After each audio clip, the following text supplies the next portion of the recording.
David, a really popular topic is shared responsibility model in the cloud. I think people who go to the cloud don't simply know what the heck their responsibility is. What would you say the big thing people don't know? Well, David, I think one of the big things is the shared responsibility model. It's different between IaaS, PaaS, and SaaS, and it's very, very important in thinking about that. So let's talk about SaaS, which is actually that very what you important know to me. about, yes. And so a lot of times people say that, okay, SaaS, the cloud provider is doing everything for me.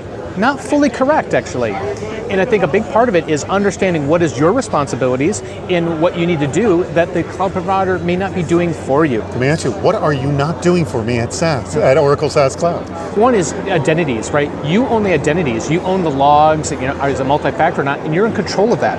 And so one of the things to think about your users is that are you pulling down the logs and you're monitoring that, for those users. Mm-hmm. The second one is, the application, right?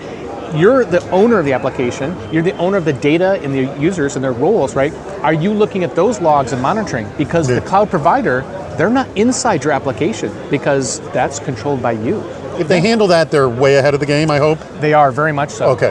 I got to assume you're coaching people, like, are you doing this? Because you should be doing this. Like, just want to remind you, we're not dealing with this. You are, like... Yeah, we're trying to help them and helping them understand and evangelizing it, just like at the RSA conference. Yeah. But certainly, that was one of the sessions I held, is trying to help them to understand that, where are the risks and what is different, so that they don't forget about that. Would you say the majority of them are behaving well, or they're not behaving well, or there's a significant percentage that just is doing nothing for themselves? Customers run into one of their users maybe has gone rogue or done something bad, and then they want to investigate. But they realize maybe it happened 3 months ago, and if you are not pulling the logs down and retaining them yourselves, it may be very difficult to investigate that. Oh, there's so many people have had situations where they thought they were doing their backup. By the way, I made this mistake and realized, holy crap, they were not doing their backup.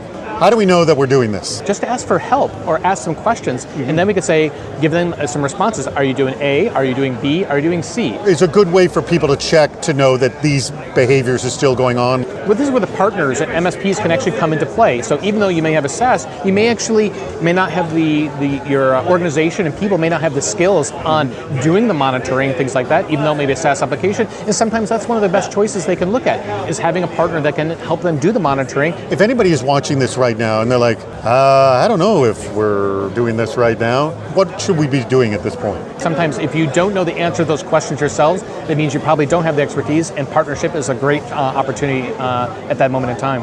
Excellent point, David. Thank you so much for your time. I appreciate it.